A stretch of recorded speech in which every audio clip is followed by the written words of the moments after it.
Bonjour à tous et bienvenue sur ma chaîne, je suis April de la chaîne Dans les yeux d'April et aujourd'hui je vais vous tourner une nouvelle vidéo pour vous expliquer en fait les conséquences d'un diagnostic tardif d'autisme Asperger. Puisque comme vous le savez, si vous avez regardé mes anciennes vidéos, j'ai été diagnostiquée autiste Asperger à 28 ans. Donc je vais vous expliquer un petit peu mon parcours avant le diagnostic, quels ont été les inconvénients d'avoir eu ce diagnostic tardif, mais aussi entre guillemets, les avantages à ne pas avoir été diagnostiqué trop jeune. Voilà. Alors je vais commencer par un premier point. Pourquoi un diagnostic aussi tardif, me direz-vous? Eh bien, en fait, moi j'ai été repérée dans ma petite enfance. Quand j'étais petite, quand j'avais 3-4 ans, quand je suis entrée à la maternelle, mon institutrice m'a signalé auprès de mes parents pour dire Mathilde, ça va pas, elle est toute seule sur la cour, elle joue pas avec les autres enfants.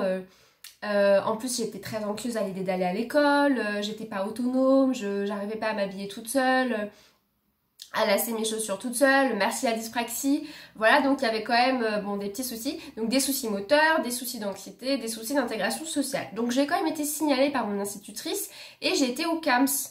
Le CAMS c'est un centre d'aide médico-sociale, c'est ça, pour les... Je sais plus, pour les enfants, en tout cas, surtout les petits enfants, pour qu'ils soient pris en charge. Hein, donc ça peut aller des enfants handicapés aux enfants qui ont, enfin je suis handicapée du coup, mais aux enfants qui ont une anxiété ou qui ont des problèmes, des difficultés, voilà, qui sont pas très bien dans leur peau, ce qui était mon cas à l'école. Donc j'ai été pendant 4 ans quand même dans ce centre et pendant 4 ans j'ai eu psychomote, orthophoniste parce qu'en plus j'avais des problèmes de langage, je bégayais, ma communication n'était pas claire, je finissais pas mes phrases, c'était décousu, je répétais beaucoup des phrases, je répétais des mots, voilà ce qu'on appelle des écholalies. C'était pas très construit tout ça. Et j'étais aussi suivie par une psychologue qui faisait un peu le lien avec tous les différents professionnels pendant 4 ans. Voilà, et là il n'y a pas eu de diagnostic. J'ai pourtant passé un des bilans. Alors je crois que pour la dyspraxie, la raison pour laquelle j'ai pas eu de diagnostic, c'est parce qu'on ne peut pas diagnostiquer une dyspraxie avant 7 ans. Donc moi en fait j'ai dû aller au centre de 3 à 7, donc la limite, et après du coup j'ai pas eu de diagnostic. Voilà. Et par rapport à l'autisme, début des années 90, voilà, je suis née en 91, je pense qu'on n'était pas au fait de la question du tout, et encore aujourd'hui je me demande si on l'est. Et voilà, pour eux, je pense qu'ils avaient une vision très caricaturale de ce que c'était que l'autisme. Peut-être qu'ils sentaient une différence, mais qu'ils n'osaient pas non plus en parler à mes parents parce qu'ils voulaient pas leur faire peur. Bon, il y avait peut-être aussi ça. Mais en tout cas, j'ai eu aucun diagnostic, donc non, tout va bien. En plus, comme je me développais bien intellectuellement, voire très bien, voilà, ça n'a pas inquiété outre mesure. Et donc, je suis passée en CP comme ça, sans problème, en CE1, l'air de rien. J'ai appris à lire très vite, et donc pas de soucis. Sauf que si, il y avait quand même des soucis. Voilà. J'étais également une enfant très sage, très silencieuse, qui observait beaucoup, qui était beaucoup dans le contrôle. Et donc ça aussi, je pense que ça m'a joué des tours dans le sens où, comme je ne posais pas de problème et que je travaillais bien à l'école, mon institutrice s'est dit, elle est sage, mais bon, s'il n'y a pas de problème à l'école, il n'y a pas de problème.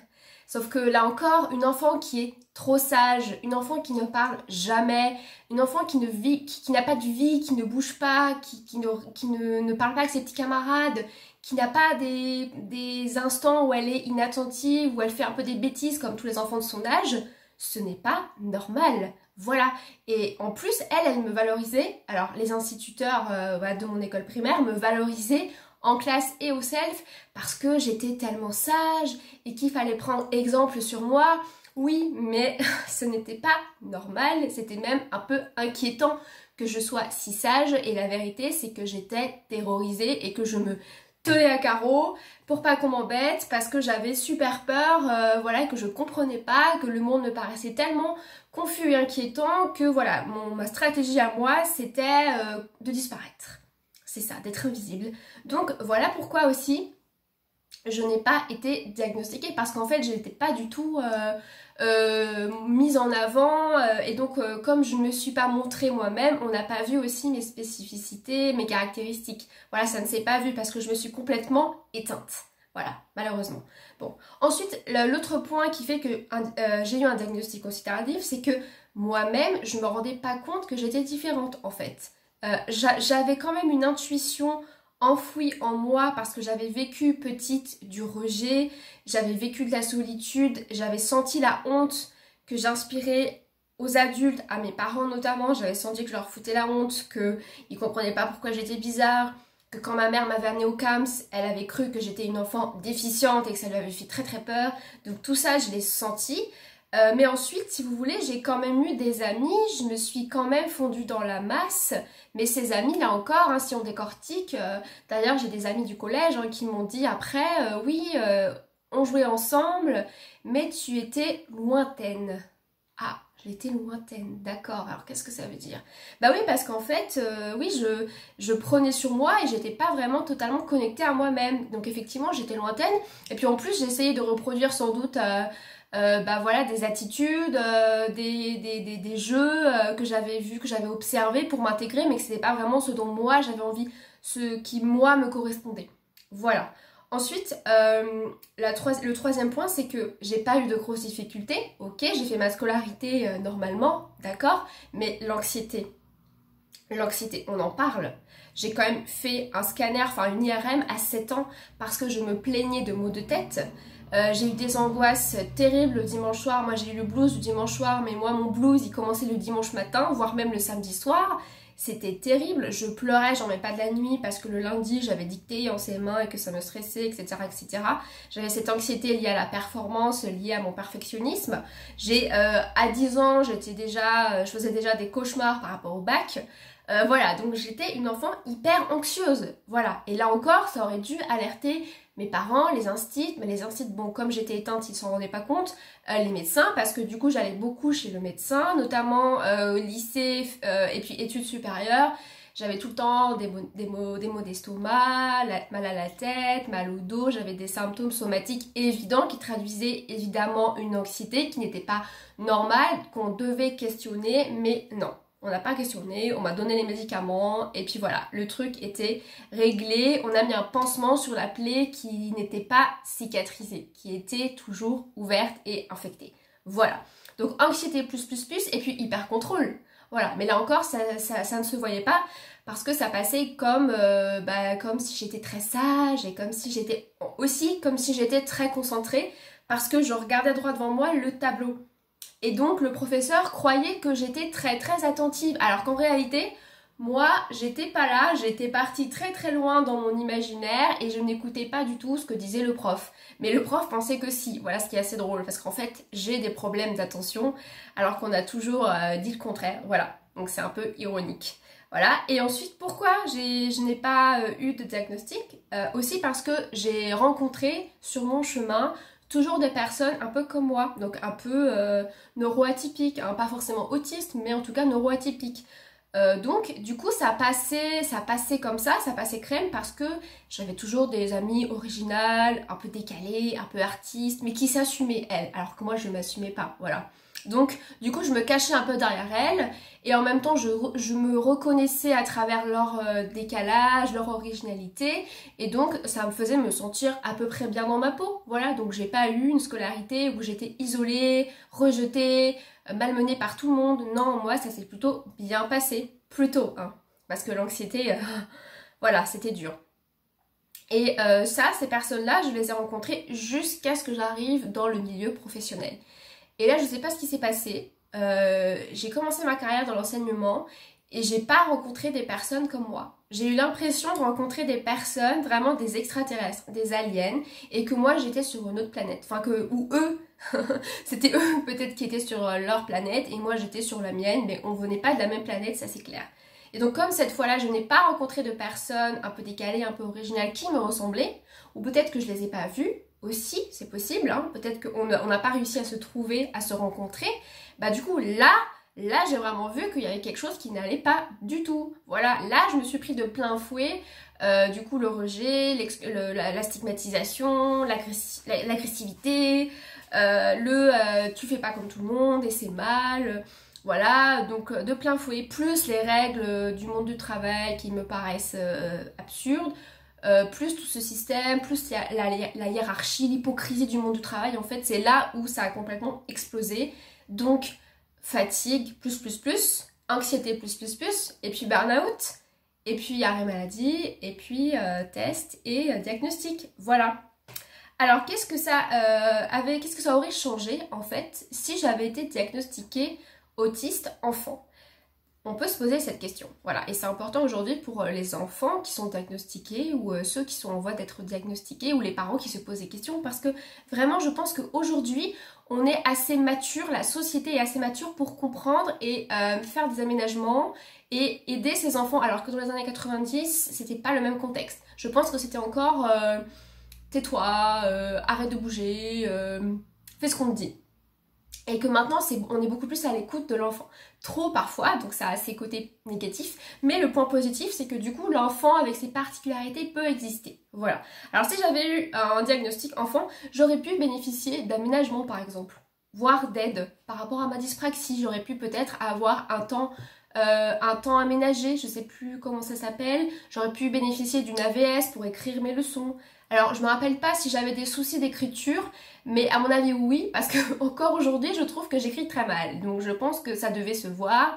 Je me souviens pas qu'on m'ait fait de réflexion par rapport à mes cahiers et au collage, mais je me rappelle que j'ai toujours été mauvaise en géométrie, en dessin, en techno, comme par hasard. En sport aussi, la réception du ballon, ça c'était pas mon fort. Donc déjà avoir des aménagements, avoir des aides, ça aurait été quand même peut-être pour moi une chance, quelque chose de positif, hein, quelque chose qui m'aurait aidé à me sentir mieux et être moins anxieuse. J'aurais pu du coup aussi avoir une reconnaissance de mes difficultés et donc on aurait pu plus me valoriser. Parce qu'en fait à l'école, le souci c'est que comme j'étais très silencieuse, très fermée, enfin éteinte, hein, voilà, pour me protéger, en fait ça a été mal interprété par les enseignants. Parce que comme j'étais très bonne scolairement, les enseignants ne comprenaient pas, ils étaient presque en colère, en tout cas pas contents, hein, ils me le reprochaient, que au vu de mes résultats, parce que j'étais souvent dans le top classement, je crois, de la classe, ou en tout cas j'étais assez scolaire, donc assez forte, ils comprenaient pas pourquoi j'en faisais pas participer la classe, ce que moi je peux comprendre en tant qu'enseignante. Moi aussi j'aime bien que ça se passe comme ça, mais en même temps, je comprends parce qu'en tant qu'élève, le vécu que j'ai eu, c'est mais enfin, mais je fais tout ce que je peux avec mes ressources et là, ce que vous me demandez, c'est trop difficile. Participer, par exemple, quand j'étais au collège, j'ai dû lever la main, quoi 5 fois. Voilà, c'est tout. Voire, bon, un peu moins, un peu plus, mais vraiment très très très peu.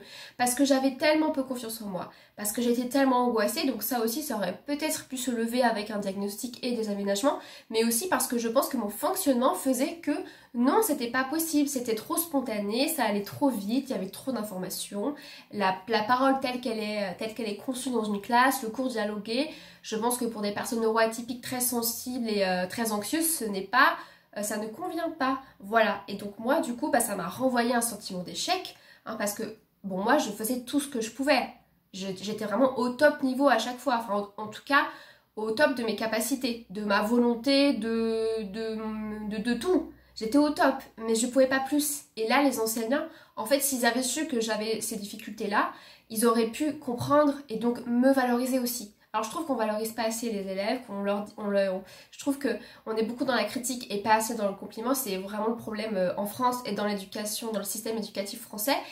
Et donc là avec moi ça se vérifiait parce que déjà, bon j'étais quand même une super élève, j'étais sérieuse, j'étais appliquée, j'étais sage et tout, donc ils auraient pu déjà plus me valoriser, mais en plus s'ils avaient su quelles étaient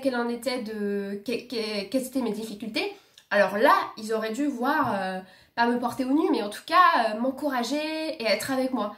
Alors que malheureusement, j'ai pas vraiment senti les enseignants avec moi. J'ai senti qu'ils comprenaient pas, qu'il y avait un malentendu. Voilà, et moi, ça m'a pas aidé à avoir confiance en moi. Donc là encore, si j'avais eu le diagnostic, je rebondis là-dessus.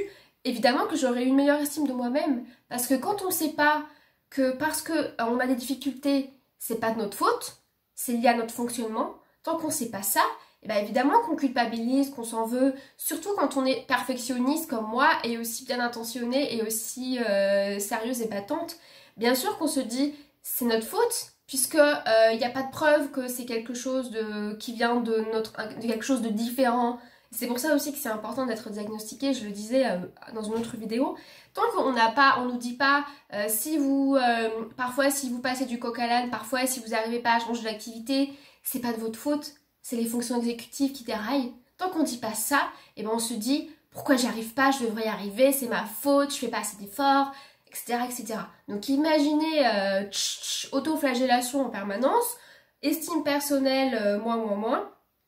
Donc je pense que vraiment le diagnostic, ça m'aurait aidé dans ma construction, vraiment, à me sentir aussi plus autorisée à être moi-même et plus protégée par le système, voilà, par l'institution et aussi plus valorisée. Voilà, donc ça c'est vraiment ce qui m'aurait permis avec un diagnostic, bon voilà, de pas en être arrivé peut-être à un burn-out à 28 ans malheureusement, et puis surtout de ne pas avoir à porter ce masque toute ma vie, ce masque dont je vous l'avais déjà dit, hein, je n'arrive pas à me débarrasser, qui me colle à la peau, qui fait que je ne sais plus qui je suis, parce que j'ai tellement menti, j'ai tellement camouflé, j'ai tellement masqué, j'ai tellement été agent double, espionne, que maintenant, qui suis-je dans tout ça, et qu'est-ce qui est vraiment moi, qu'est-ce que je ressens vraiment à l'intérieur, qu'est-ce qui me fait vraiment envie, c'est compliqué. Voilà. Alors, effectivement, ça aurait pu se passer comme ça si j'avais eu ce diagnostic enfant. Mais, en même temps, quand je vois à quel point les enfants peuvent être cruels entre eux et violents, moi j'ai pas eu tout ça. Voilà, parce que je me suis cachée aussi, hein, clairement, je me suis protégée. Mais je pense qu'en même temps, d'avoir été diagnostiquée enfant, vu l'époque dans laquelle j'ai grandi, enfin les années 90, mais même encore aujourd'hui, hein, je ne sais pas, mais je pense que la société n'était pas prête et que d'avoir eu ce diagnostic enfant, ça m'aurait en fait beaucoup fragilisée, ça m'aurait rendu vulnérable parce qu'en fait, mes parents par exemple, ils auraient peut-être été, je sais pas, complètement déstabilisés, perdus, peut-être qu'ils m'auraient encore plus rejetée, et je leur aurais fait encore plus honte et que du coup j'aurais pas senti cet amour et donc ça m'aurait vraiment fait du mal et je me serais vraiment pas sentie bien, encore plus mal que si j'avais pas eu le diagnostic, je ne sais pas. Par rapport à l'école, est-ce que les instituteurs auraient bien compris ce que c'est? Parce que encore aujourd'hui, quand on dit autiste, on a quand même il y a des autistes effectivement qui sont très handicapés, qui n'arrivent pas à faire certaines choses, mais il y a des autistes aussi comme moi dont les caractéristiques sont plus légères, sont moins visibles, hein, comme j'ai déjà expliqué. Et donc ça, les personnes, alors la société tout entière, hein, a du mal à le concevoir, ça fait douter, on remet en question, mais non, t'es sûr que t'es autiste, mais tu peux le faire et tout. Et puis pour les instituteurs, peut-être que ça aurait été associé à une déficience mentale, hein, comme ma mère a cru à l'époque quand j'étais petite, et que du coup, là encore, moi j'aurais senti ça, j'aurais senti cette honte-là, et ça aurait été très difficile à gérer pour moi. Et les autres enfants, imaginez pour eux, c'est pareil, qu'est-ce que leurs parents, si les parents le savent, qu'est-ce qu'ils vont dire à l'enfant, qu'est-ce que l'enfant va se dire dans sa tête, qu'est-ce qu'il va renvoyer comme image, qu'est-ce que moi j'ai renvoyé comme image à ses enfants. Imaginez peut-être que j'aurais été encore plus harcelée à l'école, hein, je ne sais pas, hein. Peut-être que l'instituteur aurait été déstabilisé, donc il m'aurait un peu rejeté ou ignoré, que moi je l'aurais senti et je l'aurais pris personnellement. Peut-être que les enfants, voilà, m'auraient embêté, et peut-être que mes parents aussi auraient été tellement déstabilisés que malgré eux, eh ben, ils auraient aussi été un peu dans le rejet, voilà, et que tout ça, moi, je l'aurais senti. Donc ça aurait été en fait une plaie ouverte, là encore, à toutes les failles. Donc finalement, si j'avais su aussi que j'étais autiste, enfant, petite, d'accord, j'aurais peut-être eu plus confiance en moi et tout, mais en même temps, j'aurais peut-être été moins résiliente. Alors que là, de ne pas savoir et de lutter, parce que j'ai vraiment lutté, quoi, je me suis... comme je l'ai dit, j'étais toujours au top, hein. D'ailleurs je ne sais pas ce que c'est que de faire les choses à moitié, moi j'y arrive pas, voilà. J'arrive pas à faire les choses à moitié, moi je suis toujours au top, et c'est pour ça que je m'épuise malheureusement. Mais ce que je veux dire, c'est que si j'avais su, peut-être que je me serais plus reposée un peu sur... je me serais reposée, je me serais un peu plus écoutée, mais d'un autre côté, peut-être que j'aurais moins réussi à l'école, parce que j'ai vraiment bataillé pour avoir mon CAPES, vous pouvez même pas imaginer, avoir mon master et passer mon permis. Le bac ça a été, mais vraiment ça, master, CAPES, permis, mais mon Dieu, j'ai tellement souffert. Je me suis presque poussée à bout et quelque part, bon maintenant, c'est que maintenant voilà, j'arrive à conduire, je travaille, donc je suis bien dans ma vie, etc. Si j'avais su tout ça avant, peut-être que, je dis pas que je me serais trop écoutée, mais en tout cas je me serais moins poussée à bout, voilà. Bon, alors peut-être que j'aurais pas fini en même temps avec un burn-out, j'aurais pris un chemin différent, je pense que la vie, elle m'aurait amenée ailleurs, je ne sais pas, ou peut-être pas, mais bon, je me pose la question, voilà, c'est une question ouverte, est-ce que j'aurais eu le même parcours scolaire où j'ai toujours été au top, je ne sais pas, enfin en tout cas j'ai toujours donné le meilleur de moi-même, je ne sais pas. Donc les avantages, il y en a quelques-uns quand il y a un diagnostic tardif, c'est qu'aujourd'hui, à 28 ans, en tant qu'adulte, qui travaille, qui est indépendante financièrement, qui est partie de chez ses parents depuis quelques années maintenant, qui est assez solide, assez, on va dire, construite et indépendante hein, et autonome maintenant, je suis suffisamment forte pour assumer ce diagnostic. Parce que peut-être que moi aussi, petite, j'aurais pas compris, je me serais aussi auto-dénigrée, je me serais aussi peut-être jeté la pierre à la première. Hein. Donc là, aujourd'hui, j'ai la force d'assumer ce diagnostic. J'ai eu la force, même malgré le burn-out, enfin justement à cause ou grâce au burn-out et à l'arrêt maladie, j'ai eu la force de regarder la vérité en face et d'aller au bout de ma démarche, au bout de ma vérité. Voilà, aussi parce que j'étais prête. Et je pense que rien n'arrive par hasard dans la vie et que si je l'ai fait cette année, aujourd'hui, enfin en ce moment, c'est parce que avant j'en aurais pas eu les ressources.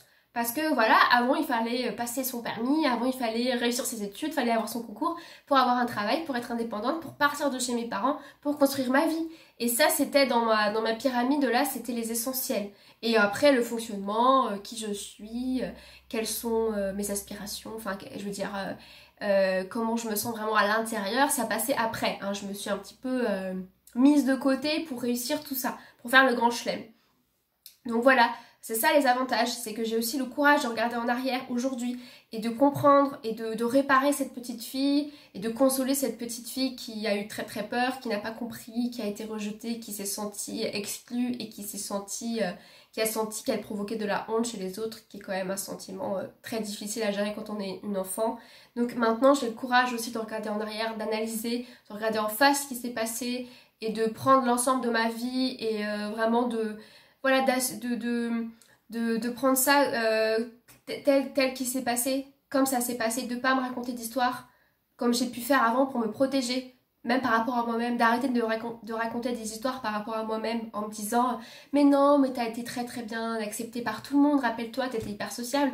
Non, j'avais des difficultés, voilà, c'est un fait, c'est un fait. Et aujourd'hui, j'ai le courage en fait de regarder ça vraiment, tel que c'est.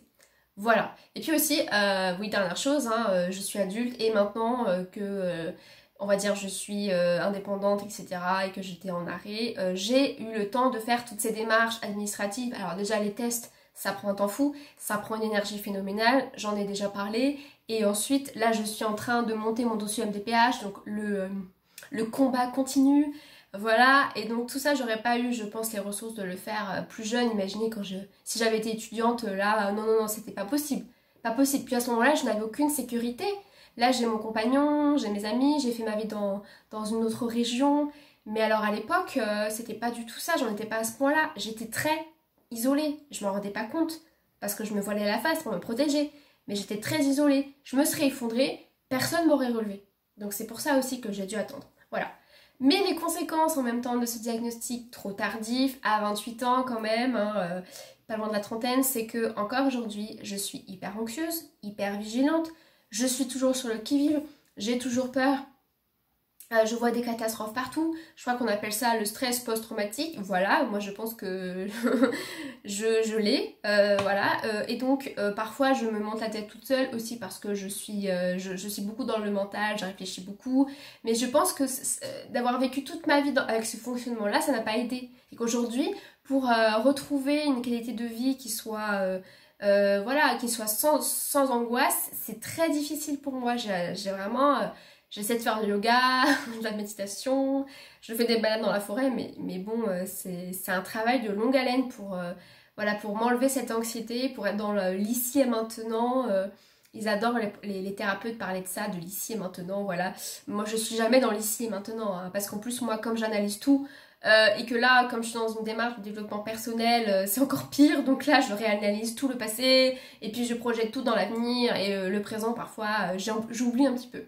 Voilà, donc c'est ça la conséquence. Hein. C'est aussi la conséquence, c'est que, comme je vous l'ai dit, je me suis oubliée, je me suis éteinte par instinct de survie. Donc finalement, je n'étais plus du tout au centre de moi-même. Ça qui est terrible, c'est que je dis pas que j'ai pas vécu, parce que moi, avec mes émotions, avec mes envies, avec mon imagination débordante, j'ai plein de bons moments hein, de mon passé. Hein. Ça n'a pas été l'horreur non plus. Hein. Je me considère pas comme en dépression. Il y a des autistes qui disent j'étais en dépression jusqu'à ce que j'ai le diagnostic. Moi, je dirais pas ça. Néanmoins, j'étais décentrée, oui c'est sûr, il y avait quelque chose qui n'allait pas, qui ne se connectait pas. Et du coup, j'étais beaucoup aussi à essayer de chercher ma vérité chez les autres et être du coup très dépendante du regard de l'autre, dépendante affectivement, et puis aussi dépendante du jugement, et donc très vulnérable, et donc la proie de nombreuses personnes toxiques. J'ai rencontré malheureusement beaucoup de personnes toxiques qui m'ont fait du mal, voilà, parce qu'ils devaient sentir chez moi cette faille, le fait que j'étais pas vraiment connectée, vraiment en phase, en accord, hop, avec moi-même. Voilà, les conséquences, c'est que j'ai quand même fait un burn-out, hein, aussi, donc ça c'est pas rien. Et puis bah aussi que je me suis poussée à bout. Donc bon, là encore, on peut se poser des questions. Voilà, est-ce que la vie, en fait, moi, souvent, j'ai beaucoup de volonté et je suis combative et je suis assez créative pour trouver des solutions, donc j'y arrive. Mais la question, c'est pas si j'y arrive, c'est à quel prix. À quel prix? Et j'ai réussi tout ce que j'ai entrepris, mais à quel prix? Au prix de ma fatigue, de ma stabilité mentale, au prix de même mon corps, au prix de problèmes somatiques, de problèmes même voilà, physiques, réels, donc c'est quand même pas rien. Voilà, et aussi dernière conséquence, c'est que forcément ma confiance en moi n'est pas au top du top, vu que j'ai tout le temps essayé de... J'ai l'impression d'avoir passé mon temps à ramer derrière les autres, au lieu de m'écouter moi-même, et de me retrouver moi-même et d'essayer de m'aimer. J'ai essayé de me faire aimer par les autres, ce qui n'a pas marché, hein, c'est pas comme ça que ça se passe en fait, mais bon, moi je croyais que si. Et donc peut-être que si j'avais su, j'aurais pu être plus fière de moi aussi, c'est ça, et m'aimer davantage et me soutenir davantage, alors que j'ai quand même été la pire ennemie, hein, ma pire ennemie, hein, avec mes exigences, mon perfectionnisme, ça m'a fait faire des réussites, mais bon, j'étais pas... très bien, très sereine avec moi-même, pas très bien dans ma peau. Voilà, donc en conclusion, c'est quand même important de se faire diagnostiquer, enfant ou adulte, pour les raisons que j'ai déjà évoquées dans d'autres vidéos. Quand on est enfant, ça peut être important de se faire diagnostiquer jeune, histoire d'avoir des aménagements, histoire d'être reconnu, d'être par la société, d'être qu'elle soit plus bienveillante, et puis aussi pour soi-même, en fait, pour se construire, non pas avec l'idée qu'on est différent, on est rejeté, mais on comprend pas pourquoi, ça doit être de notre faute, parce qu'on doit mal faire le truc, mais parce que, ok, si on est rejeté, c'est parce qu'en fait, on est différent, et c'est pas grave, c'est cool. La différence, c'est cool. Voilà.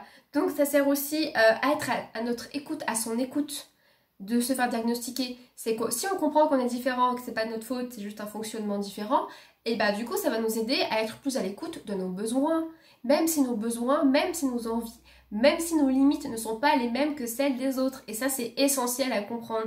Et moi, c'est un truc que j'ai pas compris, et c'est pour ça que toute ma vie, j'ai essayé voilà, d'atteindre un niveau qui n'était pas atteignable pour moi. Voilà, donc si on comprend ça jeune, et ben c'est autant de bien-être de gagner, de qualité de vie de gagner, de moins d'anxiété, de plus de confiance en soi, d'estime personnelle. Voilà. Pour finir, voilà, et aussi de se réparer et dans sa construction, d'avoir l'image de quelqu'un qui soit une personne atypique. Et quand on pense personne atypique, eh ben, je sais pas, mais moi, j'entends pas ça comme quelque chose de négatif. Personne autiste non plus d'ailleurs, hein, mais voilà. Alors que si on sait pas, si on ne nomme pas, tant que ce n'est pas nommé, ça n'existe pas. C'est ça qui est terrible. C'est pour ça qu'il faut se faire diagnostiquer. C'est quand on nomme la chose, elle existe, et alors là, c'est un immense soulagement.